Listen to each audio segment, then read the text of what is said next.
this evening. We're talking with Dani Hedlund, who's currently running a Kickstarter called the Literary Tarot.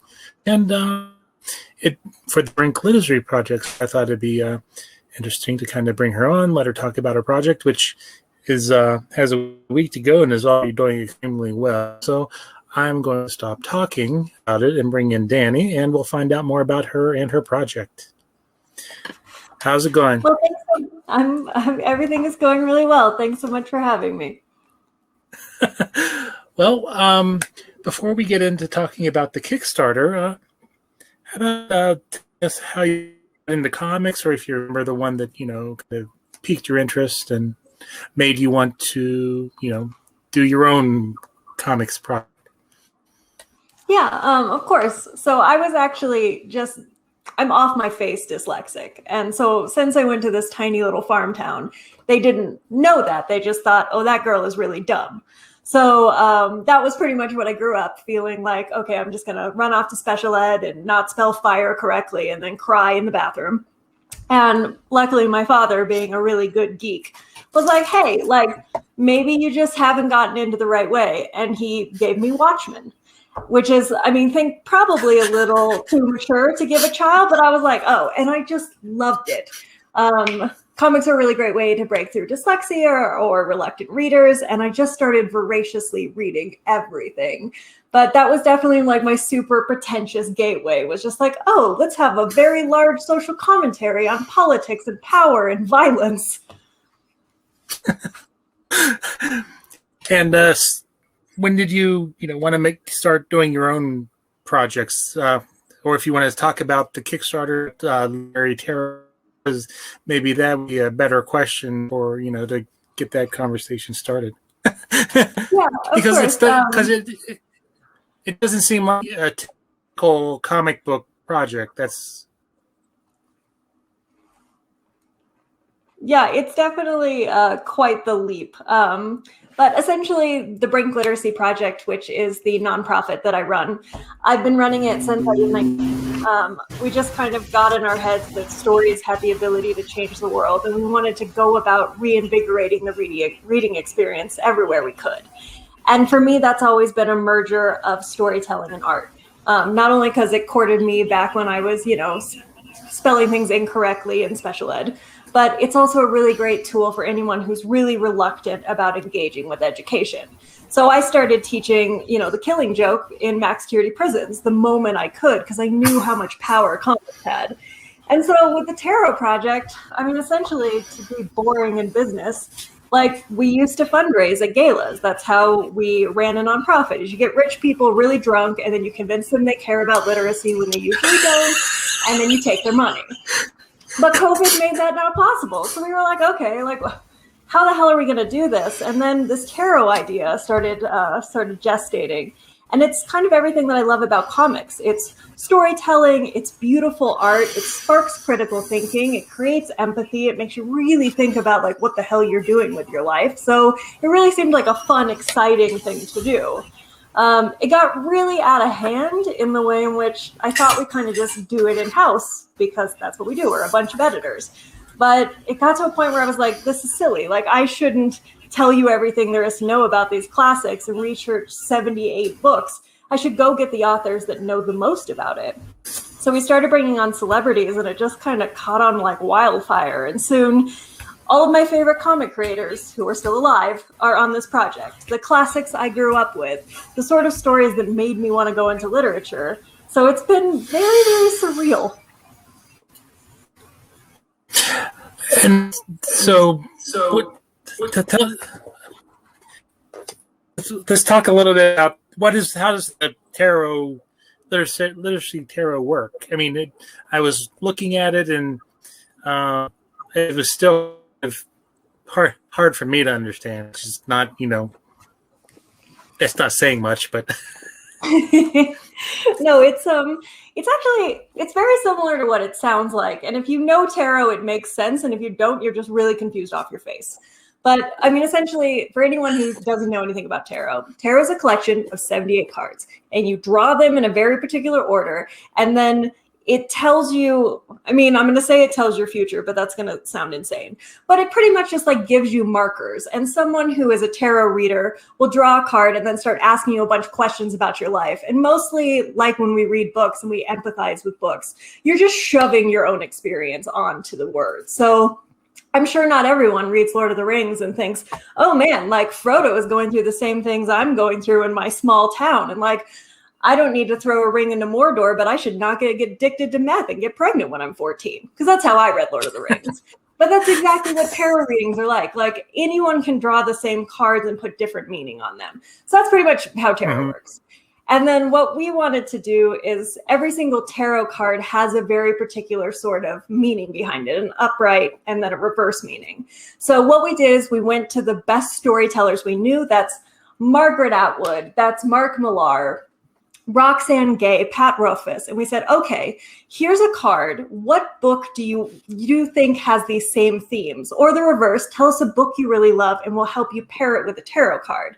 So this amazing, huge group of my favorite writers got together and paired something they really loved that they grew up with, a story that's been really seminal to them, and a tarot card that has those same meanings. And then I, as the art director, got to go to my team of artists and then bring all of that to life in a really beautiful visual way. And yeah, I was looking at the list of people participating, and those are some big names and pretty big draws for the. Do you have a favorite that's working on the project? I know you said a lot of them are your favorites. I mean, that's just like saying, Dani, which of these beautiful puppies would you like me to murder first? That was my next question. Well, clearly the one with the gimpy ear, Chad. Take that guy out. I don't know. I mean, I can't have a favorite. I definitely had some that really surprised me. Marjorie Liu is one that really surprised me. She took up a card first, and she did the Queen of Swords, which is quills for the way that we think about it. And I'm a huge fan of Monstrous, so I was already just like really nervous talking to her because Monstrous is so fucking good. I don't know what to do with myself. But she just went through and thought so critically about it. And she ended up pairing it with Grendel's mother from the epic poem Beowulf. And it's just this really mysterious, like very maternal, but incredibly violent character, which is so much what that card means. And usually I suggest things and I think, oh, I'm so clever. The author's going to love this. And she was one of the ones that just kept fighting for it. And when she came up with her idea, I just loved it so much. But so many of them are just incredibly fascinating. There's really unique takes on different cards. Lev Grossman, who wrote the Magician trilogy, who was the very first celebrity we brought on. I just love that guy. He paired King Arthur, not with a very masculine card, which I had anticipated, because it's like King Arthur. But he did it with the World card, which is this tarot card all about like striving for something beautiful, but knowing you're going to lose it. Like it's all about kind of an era ending. And that's what was important to him about King Arthur was even though they knew Camelot would die, they still fought for it. And it makes me think about those stories that I've loved in an entirely new light. And it allows me to remember the tarot cards, which I never, ever do. And it's a really cool lens to view things that I already loved from some of the smartest people I've ever met who have spent years researching these texts. So what do you have for people who will be, potentially backing the project? I know that, as I said, you guys are, let me just pull it up. You guys kind of tested your goal. Just a wee bit. So for those who still haven't pledged or haven't heard about it and are checking it out, what do you have for them as, to support the campaign? Yeah, so kind of the base level that people come in on is the full deck of 78 cards. And it comes in this, we made these faux book boxes. So they just look like little books that you'd put on your shelf. And there's also a mini guidebook where each of the authors wrote their own tarot descriptions. So they took the traditional meaning of the card, but then they wrote it in the voice of the book that they had. So I was just editing Lev's this morning. And it's this amazing little thing that begins with like, even King Arthur was once a young sprite, and as Merlin always tells you, like, the world is round because the table is round. And it's so adorable. Margaret Atwood is writing in the 19th century voice of Jane Eyre. You have Felita Hicks doing Dante's Inferno, so it's written in this epic, depressing, guilt-ridden poem. So, I mean, it's just amazing, this wee little book. So that's kind of like the base level thing you will get. It's like really cool tarot deck, way to understand the tarot deck, written by the most famous people alive in a cute book. But you can upgrade to get various other nonsense that's cool. Like, one of the things we did was this big old book that shows you how the pairings actually went down. So, like, what was it like when I sat down with Mark Millar and he said, these are the things I care most about Sherlock Holmes? And I was like, oh, that's interesting, Mark. Like, let's pull those out. And the potential pairings we considered and kind of how we brought the deck to life. So for like uber geeks, it's a really good look inside, but it's also a big book with really big art. So for all of our big art lovers, these cards are lovely, but they're 2 inches 75 by 475. They're very tiny. So it's cool to see the art really, really big. Mm-hmm. And what were did you have any stretch goals that you guys have done? Or again, it seems that you probably smashed them, but we smashed through all the ones we planned when we thought this campaign would, like maybe raise $100,000 instead of more than $500,000, and we're not done yet. So it's been great. Like, our fans have been really great about telling us it's stuff they want. So I get to do the cool thing when I design to be like, oh, I've never made an altar cloth or knew what the hell it was. Like, now I'm designing one. So we're going to add a lot of cool swag. Mm-hmm. One of the things that I love most that we unlocked is we're going to do a booster pack. So the community themselves are doing their own pairings.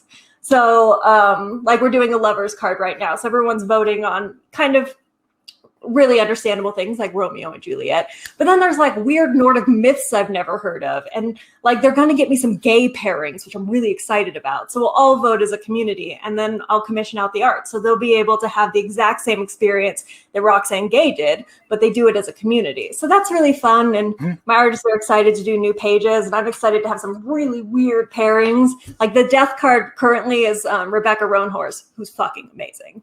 Paired it with Dracula, which makes good sense. The death card is about death, but also about transformation. So vampires. But like, there's so many cool other transformational things, like Dr. Jekyll and Mr. Hyde. That'd be such a cool death card. So I'm really excited to see what the community is going to come up with. And then I get 5 extra cards to do, which will be a pleasure. Now, this you're working with, are they comic book artists or other, artists that you've worked with before? So one of the things we do at the nonprofit, aside from like going into max security prisons with comics, is we're our own publisher. And the reason for that is, as an educator, I kept trying to throw, World of Peace down on the desk and be like, okay, guys, let's engage with this.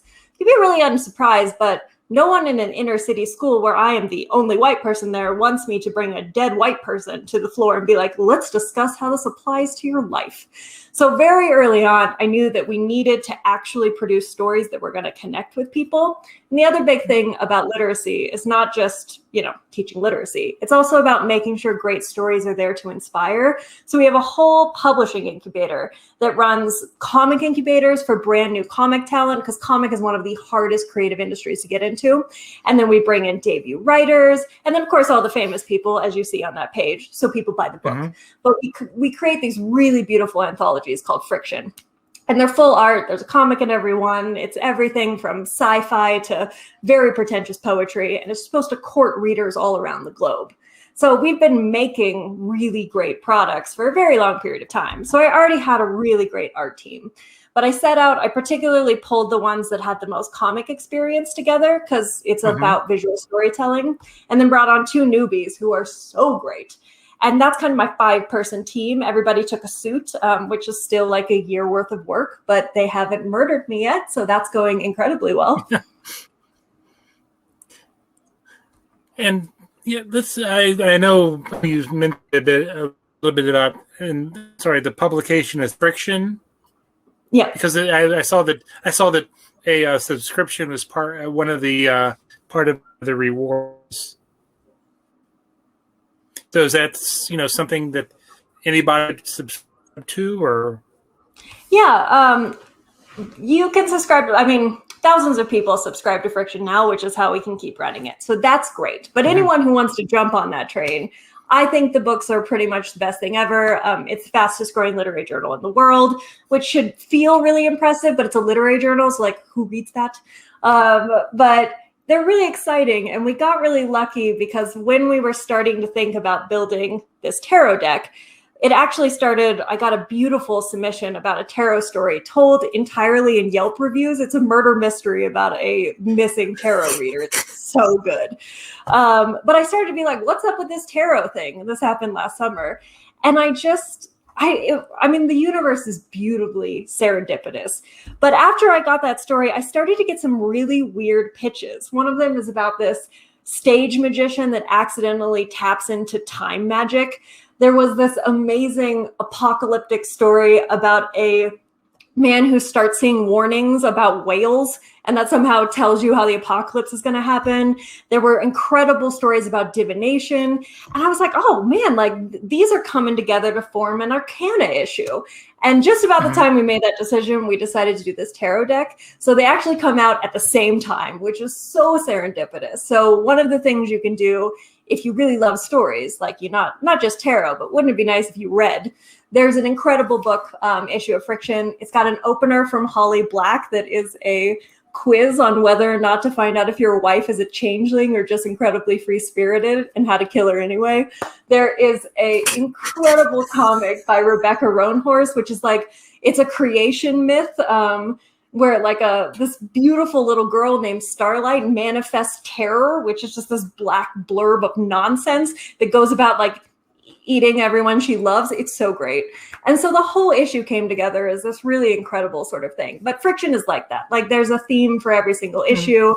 Currently, the one that's out is Legacy, then Arcana, then we're working with Kelly Sue DeConnick to do this badass Unseen issue. So they're all fun. They're all a hugely immersive experience. I think they're the bee's knees. So you said that I guess this was your first experience running a Kickstarter as opposed to the getting the rich people drunk and taking their money. So this isn't our first Kickstarter ever. We usually run one for Friction every year. But the thing that you've got to know about books is people don't read them. So an incredibly successful Friction campaign, we make like $30,000. And we're like, oh my God, 1,000 new people are going to read a thing. And then we hug and then we cry and we're just like, oh God, we're saving the world.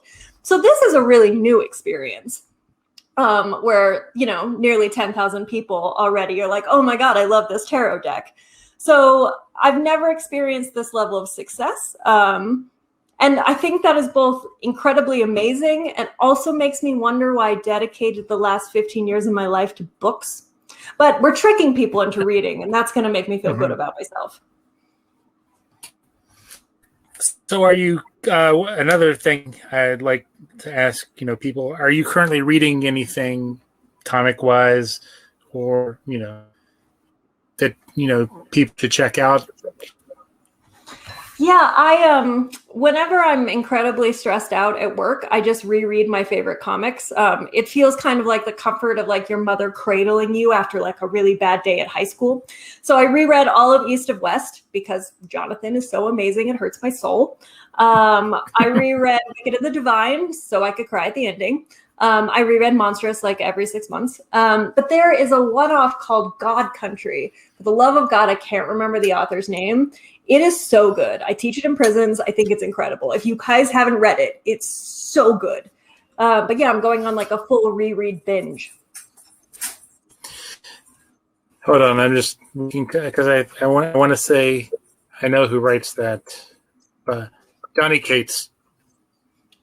Have you read it yet? It's so good.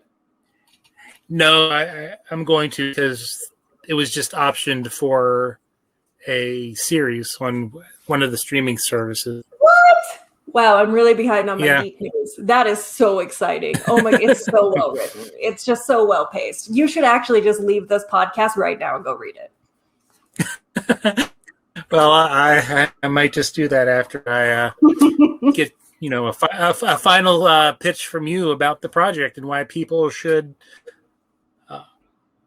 even it's already been funded, why they should add to the already success. And where can people find you guys on social media? Yeah, of course. So one of the things that I think makes Literary Tarot really unique is tarot's having a really beautiful moment right now. So if you're tarot curious or you're like a diehard, it's a really great way to engage with both storytelling and literary tarot. Also, it's a cool product that goes for an incredibly good cause. So not only are you going to have this beautiful artistic artifact of storytelling by some of the best storytellers in the world, you're also going to allow a bunch of really crazy teachers to go into max security prisons and homeless shelters and low-income high schools and do the really good work of making sure that people can get out of those situations. On the flip side, it's just so pretty. I'm going to cover it in so much foil, it's going to give you a seizure. And that's totally worth it. And where can people find your organization on social media? Oh, right. So I want you to know we're 50 people with English and art majors, and we don't really know how to use the internet. So please teach us how to use the internet by following us on Twitter. Friction Series or brinklit.org are our big accounts. Brink will teach you a lot of things like, did you know how bad literacy rates are in prison? They're very depressing. Friction will be like, have you seen a really cool quiz about whether or not to figure out if you're a changeling? Friction's probably more fun, but if you care deeply about the world, Brink is also super good. And then, of course, we have 9 days left. So if you desperately want a literary tarot or you know anyone weird enough to want it, please pass it along. We would love to, also spice up your shelf with a tiny little book full of stories. Well, I'll definitely include a link to the Kickstarter in the show notes and when I post the video. But it looks like a very interesting project. Congratulations on the already, humongous success it's had. And I look forward to possibly talking to you in the future if you have any other projects, coming down the line. Chad, I can only talk to you if you read God Country. I don't care if I'm running for president next week. There will be no interview until you write me I've read this. I understand. It's way better than the literary tarot. Oh, wow, God Country. All right. I'll get right on that after I read everything else that I have set aside. God, I've got to invent a teleportation window just to move the book onto the top of your book list. I'm telling you, it's great.